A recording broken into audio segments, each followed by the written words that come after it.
Hi, this is Carol Rose Atkinson. I'm president of camft, and I'm here today with Dr. Monica Bleid. Is that Yeah. right? Uh-huh. So welcome. Thank Um, you. can you introduce yourself and tell us a bit about you? Awesome. Yes, I am Dr. Monica Bleid. I'm a licensed clinical psychologist in Claremont, California, and the owner of Faces of Health Wellness Center. I provide psychological testing for folks 12 to 32, specifically assessment, accommodations assessments, ADHD testing, and for autism. I'm one of the few psychologists in the area that tests for adult ADHD and adult autism. And besides that, I'm also a mom of 3. I have an almost 2-year-old, a 13-year-old son, and a 15-year-old bonus son. And it's a lot of fun. It's a lot of work. It's a lot of fun. Well, what made you be interested in ADHD? I know why I am. All 3 of my kids are, and I'm Mhm. not. Yes. My son, my bonus son, and my husband live with ADHD. And I've just been surrounded in the community with folks who are exceptional. So they have found ways to get by and manage. However, with COVID especially, Mhm. things kind of hit a wall where with the transition of environments and having less structure around and less accountability, all of a sudden, all that brilliance that they have, the intelligence is not working anymore for them to be able to compensate or mask for the symptoms that they've been having all along. So what I do is come along and walk beside them to help make sense of what they've been experiencing all along, give them some information about how their brain works, Mhm. and even share some advantages of living with Oh, yeah. ADHD or, a mood disorder and the path forward. Okay, what do we do for you now? Let's connect you with executive functioning coaching or an educational therapist or medication or natural remedies for your diets for, Mhm. best managing this condition. Yeah, so like what my kids, once they hit 18, as many do, they stop their medication. Mhm. So Well, I that's good that they waited until 18 because it's normally teenagers. well, I didn't give a choice. Okay, See, good. I mean that thing, I did not give them a choice. I would have lost my mind. But we moved to 5-HTP. We moved to more natural. I'm a homeopath now, and so treating them with that, focusing supplements, things like that, that do exist, that Mhm. didn't when my kids were younger. There was like Right, one that I could put them on, and I tried, and that didn't work. right. But it's interesting that you're talking about one of the subjects of my heart is that if I went back to do my PhD or PsyD, my plan was always to do a paper on, is it brilliance or is it ADHD? Mhm. Because you just mentioned that. And how do you distinguish between the 2? Mhm. Yeah, because I've never met ADHD that wasn't brilliant. It's just a matter of, like my one with more ADD, Mhm, inattentive. mhm. He struggles a little more.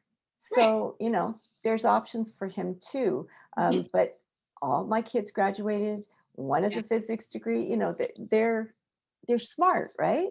Yes. And so it's like equipping them with the tools to be able to be even better yet, Right. because that is possible. And unfortunately, when there is a gap between their ability level and their performance because of low motivation, because of distractedness, and they have the insight, they can actually feel this, it impacts self-esteem. Hmm. Where I've had so many teens and young adults like, Hmm.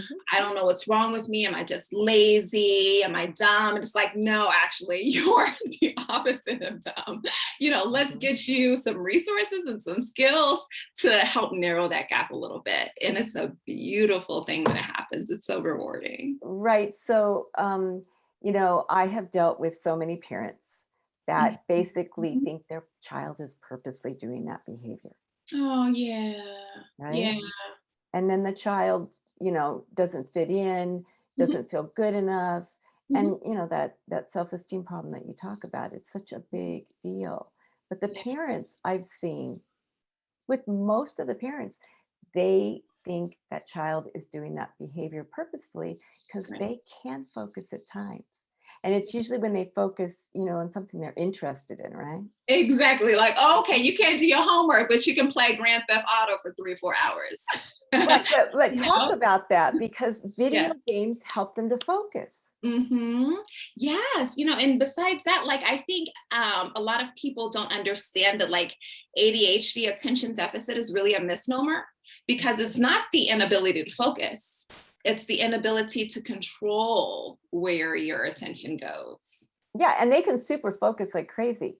Absolutely. What I call mission mode. Like if they have an Yes. idea, they are going for that mission, man. They are rocking. Exactly. And that's actually a superpower of ADHD. Right. And I know that you mentioned like sometimes the parents don't believe them, but it's not just parents because I test adults as well. It's also the Sure. spouses. Right. Spouses or So, the partners are just like, oh, okay, yeah, you don't have the motivation to do dishes. Like, oh, that's ADHD, right? right. So the DSM-5 finally caught up and went, oh yeah, what is it? Something like 66% do not outgrow that. They Mhm. are thinking, you know, their spouse is doing that purposely. Run Yes, into that yes, all the time with couples and yes. problems with that. Exactly. And undiagnosed and untreated, it looks like the adult who can't maintain a job. It looks like the adult who has multiple traffic violations, and all these things, Mhm. having, in and out of relationships. And unfortunately, there was an article that came out early last year, 2020, that said that unfortunately, adults with ADHD are often misdiagnosed with Mhm. bipolar disorder because of the emotional lability and the rejection sensitivity and those kinds of things. That's why it's so important to have like a thorough and professional evaluation because the treatments are very different, Yeah, very, very different as very first different. medication. Well, yeah, but bipolar, it seems like they're, you know, kind of over diagnosing that these days. But some people would say ADHD is over focus or over diagnosed. But Hmm. no, Is the we're way really I overdiagnosed, or is it that we're finally paying figure it out. attention? Yes. So yeah, I always say, and I know this is terrible to put in a video, but I'm really, really honest. Yeah. I think ADHD spreads their seed around and there's more of them around. Just saying. There is a genetic component as well. You're right. So, I mean, our numbers are going up, and Yeah. all my kids, I Mhm. am not ADHD, usually comes from a family member, right? So their father, Yeah. and then you can see it in the family system and other Mhm. places. Mhm. But me, no, Yeah. I'm just surrounded by them, and I tend to find people that are because I like their brain. They're Mhm. so much so interesting. You know, uh, they can joke with the best of them. Yes, yes. One of the I have this top 25 like best things about having ADD on my Mhm. website, and one of them is having these like far-reaching analogies that no one understands because Good, your brain yeah. on hyperdrive versus Mhm. like people just can't keep up, and that's a beautiful thing. It's a gift. And that's where, yes, you do need to grieve sometimes when you get a diagnosis. And I Mm, tell them you might go through those steps because absolutely. really it hasn't changed you at all. Now you just understand you, and Yeah. now you get to do something about that and realize you're brilliant. Yeah.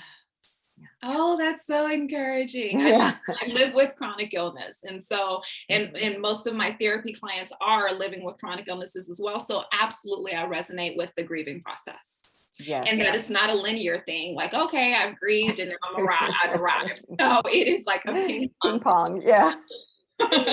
Absolutely. I might be able to refer a few people to you because I teach courses around the community as well with the Mhm. subject matter, and we pretty much teach the same thing. Um, However, you can do testing, I can't. And so that is a really great referral source. So I will keep you in mind because you're local. Although, these days we just need the state. You know how that goes. Exactly. Yeah. The ADHD testing battery, in fact, can be done remotely. I've had a lot of clients down in San Diego, Northern California, as long as you're a resident of California. Right. And we're both brain spotters, Yeah. because it is so like trauma, it lends itself. ADHD can be treated with brain spotting. It's, Yeah. one of the higher, uh, like more cutting edge kind Mhm. of work. I also do the havening, but the brain spotting, it used to be EMDR, but, Mhm. I find that brain spotting is more effective, quicker. Yeah. Yeah. Um, And more flexible as well. And so mhm, I can refer clients to you because I don't do the treatment. yeah. I do the testing and then pass them on. Well, hello. So we have 20 people on my staff. But however that works, Yeah. I look forward to being able to introduce you Yeah. when you come.